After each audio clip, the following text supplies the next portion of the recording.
Welcome to the TheoTherapist podcast, where theologically trained licensed therapists share health and healing conversations. Join our host, Dr. Trice for conversations about real-life issues from both theological and therapeutic perspectives. Hello and welcome to Season 3 of the TheoTherapist podcast. I am Dr. Trice, the host for our podcast. Today's episode is episode 8, and I'm so glad that you've joined us today. We have another wonderful guest with us. Please make sure that you like, subscribe, and follow us at the TheoTherapist podcast. We also have a website. You can find us at thetheotherapist.com or look at seeksolacenow.com for more information about me. Just as a disclaimer for our episode today, these episodes are intended to be purely informational. They are not intended to be a substitute for therapy. So we strongly encourage you, if you don't already have a professional relationship with a therapist, that you seek one out. So glad that you're joining us today. Today, we're talking about one of the things that is passionate for me, as well as our guest today, and that is taking care of the caregivers, taking care of those who pour back into others. And so the title of today's podcast is The Wounded Healer and the Call of the Spirit.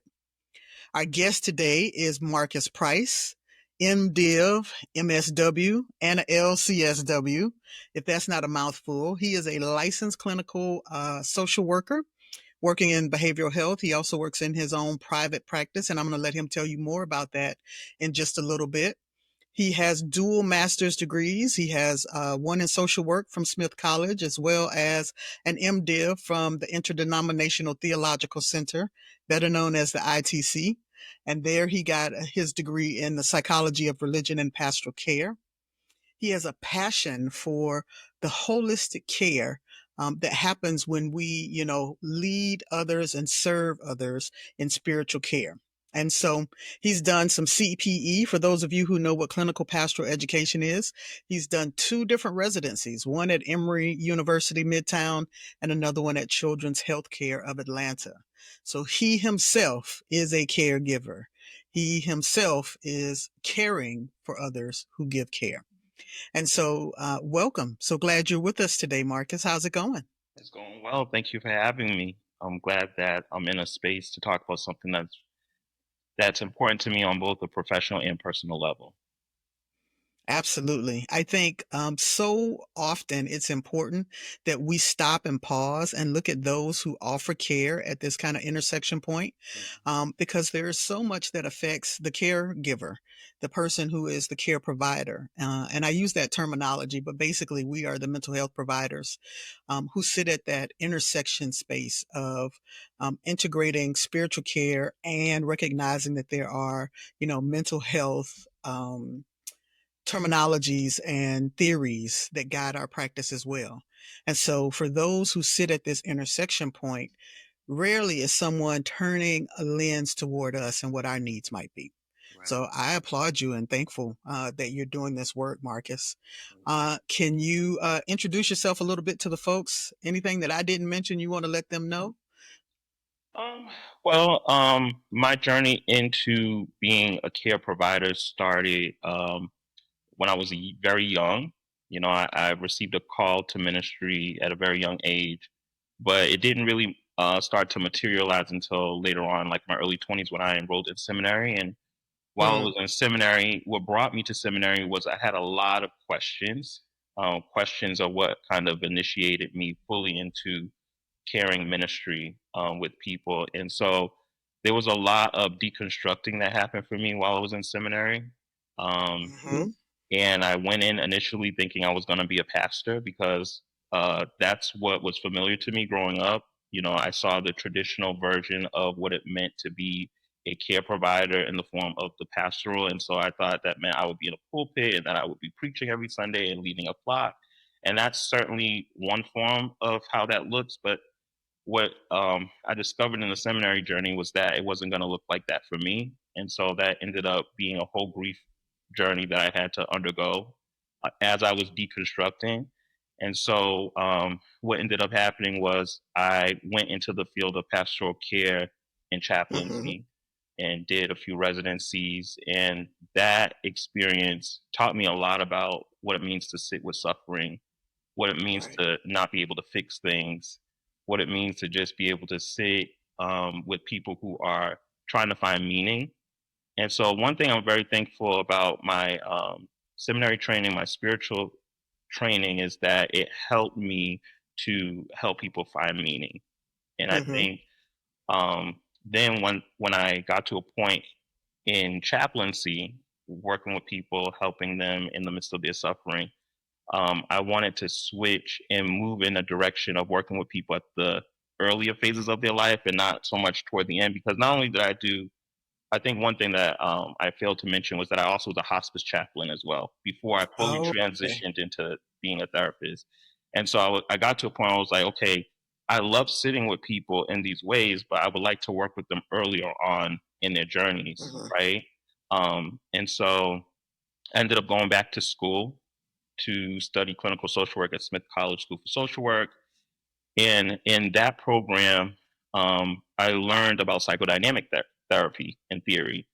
And that helped me to learn about how to listen for the hidden, how to listen for the unconscious, the parts that are Mm-hmm. not spoken, which also really dovetailed nicely with how I was being trained as a chaplain and in Right. seminary, which is all about sitting in mystery and sitting with questions and learning how to listen to your wounds and other people's wounds and all of that. And so um, my call has evolved, is what I'm trying to say. It started Hmm. one way, and now I find myself in a different space, and now I'm even reimagining my relationship with the divine at this point. And I wouldn't say that that reimagining is because I'm lost, but what I would say is that it's because I'm more curious now. And I think that Right. it's one of the things that really benefits the clients that I sit with and help, is having that open curiosity and being willing to not give them pat answers and quick fixes. And, that's one of the drawbacks, I think, of some mental health techniques, is that it's Mm-hmm. about just, really alleviating quickly people's symptoms. But what if the symptoms are trying to really teach people something? And so if we move them too quickly past their symptoms and give them that quick relief, which, I think people do deserve to have relief from pain and suffering, but at the same time, what can they really learn? How can this help them to evolve and grow as a person? And so that's why I'm really into depth oriented therapy. I'm being trained at Mm-hmm. the Emory Psychoanalytic Institute right now, because I Oh, wonderful. really want to understand how to do psychodynamic therapy with folks. And so, yeah, I just said a mouthful, but those are maybe some other things that people don't know about me and what brings me to this work and what helped to kind of shape and form me into the kind of therapist that I am. Well, and that's so powerful that you added that. When we think about chaplaincy and the fact that you have worked with people from children to adulthood to hospice, Mhm. which is kind of the end stages, and to see what it means to sit with others in the midst of hurt, pain, crises, distress in those different, developmental stages. Mhm. I think that speaks a lot to being a well-rounded therapist, Yeah, simply because you know what it means to sit in that ash with someone. yeah, And not many people have that experience. Even those who are therapists typically just learn from a modality and then they operate out of that modality. yeah. They haven't really had to kind of suppress their own anxiety and sit in the midst of that long term with others. So Right. Yeah. that's awesome. I'm curious, this intersection that you have connected, because this is something I'm always interested in. What made you say, I think I have to be the person that works in this intersection space. I'm not just going to be a social worker. I'm not just going to be a chaplain. I'm not just going to be a pastor. I'm going to try to hold all these together in Mhm. tandem. Yeah. So what made me stay was I'm a better therapist when I'm connected to spirit. Hmm. When I'm not connected with spirit, or when I'm neglecting my spiritual self, or that part of me, I notice sometimes um, I'm, I become a little bit detached, irritable, not quite centered, a little off balance. And so it's almost a requirement in order for me to be able to do this work for me to be rooted and grounded in spirit in some form or fashion. Does that mean that I Hmm. always bring that into the therapy room in an explicit way? No. But the way that I'm listening to people comes from a spiritual perspective, in the sense that I'm not just listening to what they're saying on the surface, or as we say in the therapy world, the explicit content, right? But I'm also listening to that latent content. I'm listening to the deeper meaning. And I think the only way that someone can really move into that space with someone is if they're listening to what their soul is deeply yearning for underneath the complaints or the presenting problem, right? There are a lot of existential things that people are bringing into the office.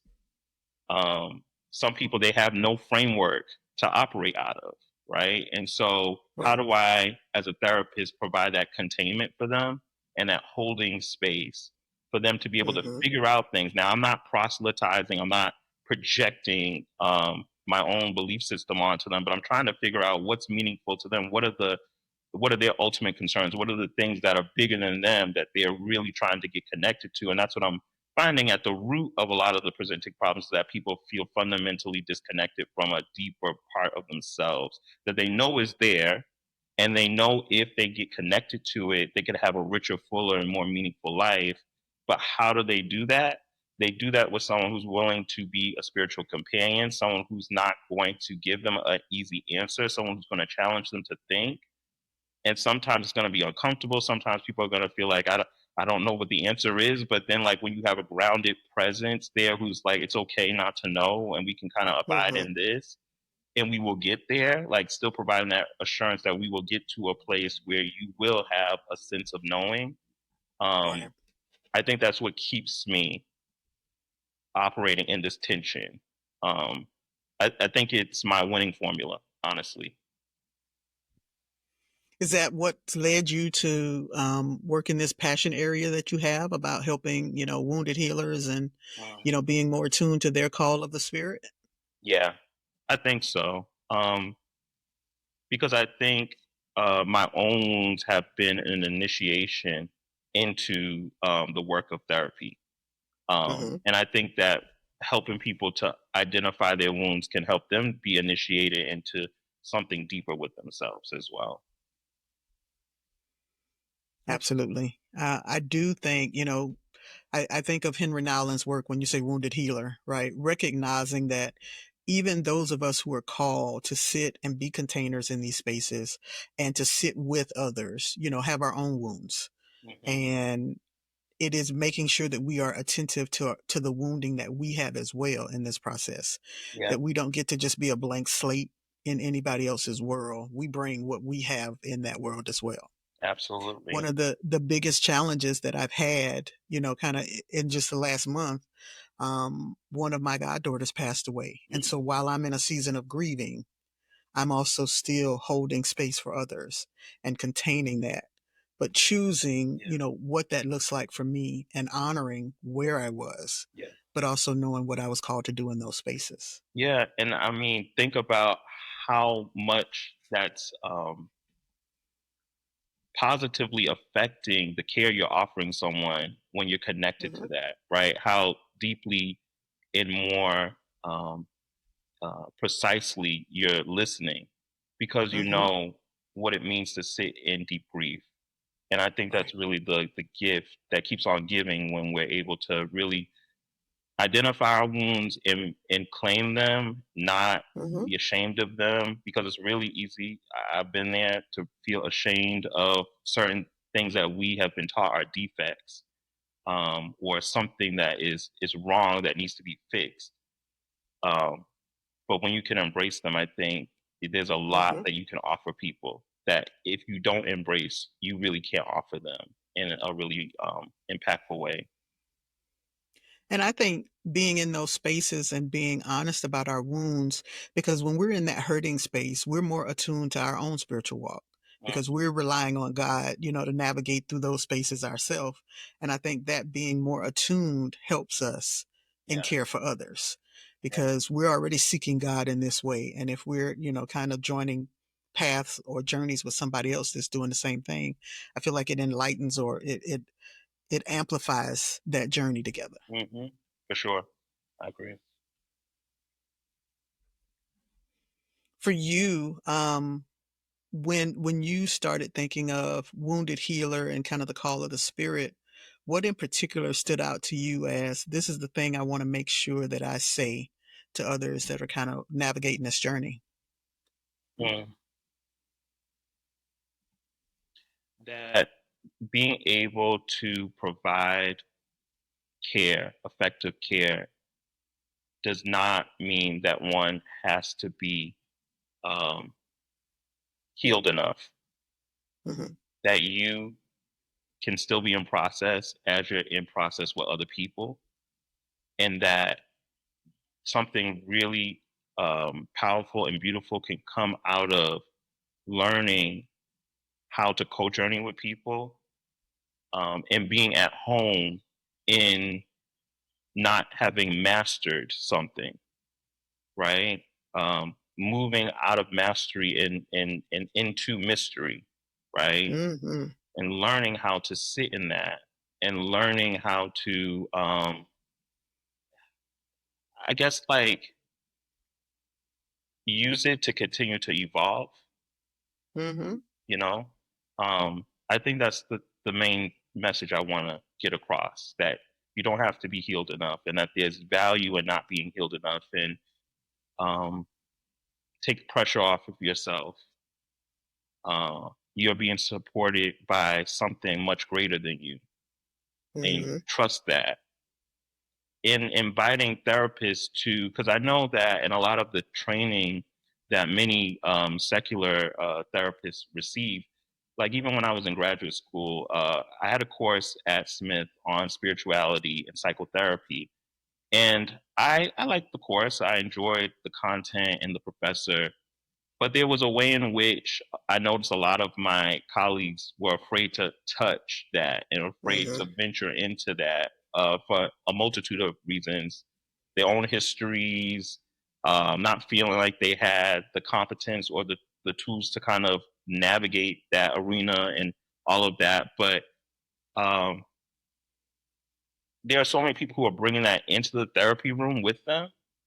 And to Absolutely. me, it's like, how can you not address that? I mean, it is a part of our competency. So, Yes, for sure. Yeah. And so I'm what I'm trying to say is, like, even with that, so many people were hesitant about touching that because they didn't feel mm-hmm. enough in some way, right? And you Mm-hmm. don't have to feel enough, but you just have to be willing to abide in the unknown, right? And that is uncomfortable. I'm not trying to make it seem like it's an easy thing to do. It's hard for me sometimes because I'm like, this person is suffering in front of me, and I just want to help them not feel this pain, but that's not my job to do. And reminding myself constantly that's not it's not my job to ease the pain or fix something, right? But to create a space for the natural healing potentialities of the client to really Mm-hmm. emerge in the therapy space. And I do that with questioning, I do that with containment, I do that with reflection. I do that with, Mm-hmm. providing them with tangibles, for sure, because people need something to hold on to. Because if things are too abstract for certain, like, highly analytical people, they can't get on board. Um, but yeah, so I'm saying all that to say that it's okay to be in process. It is. And I think your words are super profound. So many therapists and those who offer care are working on mastery. They want to be the expert. They want to know that they have done everything right. But leaning into the mystery feels so unnerving for a lot of people. But I do think that's a space of growth. That's a growing edge, right? Yeah, Being able to lean into mystery and not see that as a deficit, yeah, not see that like I'm lacking something because I'm not trying to help find the answer for this thing. right. Mm. I wish more therapists who are like either starting in their careers or who are even middle, kind of midway in their careers, Mhm, would reconnect, like take a time, like take a month or a week or something and reconnect mhm. to that side of themselves so that they could kind of be replenished. Yes. That speaks to the guiding question we have for this podcast is, how can therapists replenish their souls while they're caring for others? Uh, Because that that's a big replenishing, I question, tell man. you, That's a big question. I'm it's constantly necessary. it's necessary, and there's no easy answer, and I'm constantly trying to figure out what that looks like for me. It gets kind of annoying sometimes hearing, do your self care, do your self care. Um, but what I'm realizing is that the self care for me is not necessarily just rest, right? Like we think, Mhm, for me, when I think of self care, I think, okay, I need to take a vacation, and I need to take a break, and I need to just decompress, and I need to rest. But what I'm realizing now, thanks to the help of my spiritual director companion, I'm so glad I'm back at spiritual direction now. But anyhow, is that the self care that I need is about mhm, reconnecting to the things that I know really help me to feel close to spirit, right. and help Mhm, me to feel grounded and help me to feel nourished. Um, that to me is the self care. That to me is the replenishment. So I'm doing less of the resting in the physical sense and more of like, okay, mhm, what is the thing that's going to be that fresh air that I need? That's going to be life absolutely. giving. That's going to lift me up. Those are the things that will sustain me. And I think more people need to ask that question as opposed Mhm, to, you know, um, doing different activities, right? right. And I think it's a combo, right? Right. I'm someone who gets a chance to counsel therapists, and I'm often asking, like, where are the spaces that you have where you have no responsibilities? Like, you don't have any titles, no one's calling you something. Have you created spaces where you just get to be you? I think there is something not only humbling about that, but it's grounding because Mhm. so many of us live in this space of responsibility where we have so much kind of weight connected to responsibility that I think we need spaces where nobody knows your name. You Yeah. need spaces where you can kind of just go and be, and particularly those of us who also are clergy, because now you no longer you don't have Sundays, you don't have the house of worship sometimes as that space where you can just go and be anonymous and receive. Mhm. Because the next thing is you need to be poured back into. We pour out so much, Yes. we're constantly pouring out. Yes. How are you being replenished? What's pouring back into you? Right. It may not be self-care activities like a massage. It's good to get those, but maybe for you, you need to go to Sedona for a week and just sit in some spiritual realm and, reconnect in a way that you haven't done in a long time. Or maybe there's something else that replenishes you. You've got to go to your favorite concert and go see Yeah. Beyonce. I don't Yes. care what it is, Yes. but it is something that for you reconnects to something that you have been depleted in. Mhm. And I think that's the thing that a lot of therapists, they just kind of end up going through the motions. And Yeah. that's when they're in threat of burnout, is because they are just doing the thing and they're Right. not replenishing. And they're not replenishing. Another thing that helps to replenish for me is my relationships. And I Hmm. notice that when I'm not caring for my close relationships the way I need to, that also can lead to a sense of imbalance and a sense of depletion. And so, Hmm. really taking care of those relationships, staying connected to the people that I enjoy being around, and like you said, just let me be. Those are Hmm. the things that help me to really feel full again. Because healing is relational. Like I can't do that by myself all the time. Of course, I'm in Hmm. relationship with me, but I'm also in relationship with other people. And we're wired that way, and I think that's an important part of what it means to be in balance and have good Hmm. mental health. Our relationships are a tremendous protective factor in having good mental health.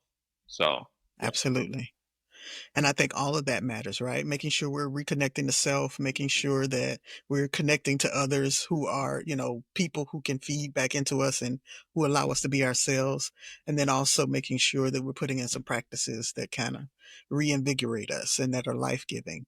Sure. because without those things, then you feel like you become an empty container. Mhm. And that not only do you not have anything to pour out of, you just holding all the toxicity For inside. sure. Yeah. And that is definitely not a long-term strategy for well-being, which Mhm. is ultimately our goal, is that you be well Right. in the midst of your caring for others, that you be well. Um, I'm also curious, when I talk to people about kind of this long journey Mhm. of being a spiritual care provider. What does growth look like? For some Mhm. people, growth is just, kind of learning new things, but I'm wondering, what's your view of like what growth might look like in spiritual care providing? Mm. That's a deep question. What Oh, growth looks like. hey, we Well, like to go there sometimes. yeah, yeah. So, well, right now, the thing that I'm focused on growing is my practice. Seed and oak. Hmm. It's in the name. We're growing from a seed Exactly. to something that is strong and magnificent. And so I'm focused on that right now. But then also just evolving as a person, um, Hmm. allowing myself to have new experiences. I've been doing a lot more traveling these days. Hopefully, going to South Africa beginning of this Oh, coming wonderful. year. I went to Ghana end of last year, and Okay. so I'm doing that, and so it's just like expanding my experiences is what growth looks like for me right now. Hmm. It's not. I mean, I'm acquiring lots of training. Of course, studying at the institute, the Psychoanalytic Institute, and I'm doing a hypnotherapy training. Doing all these things, and so that's a part of my growth. But it's really just allowing myself to evolve and widen, and yeah, and be. Mm.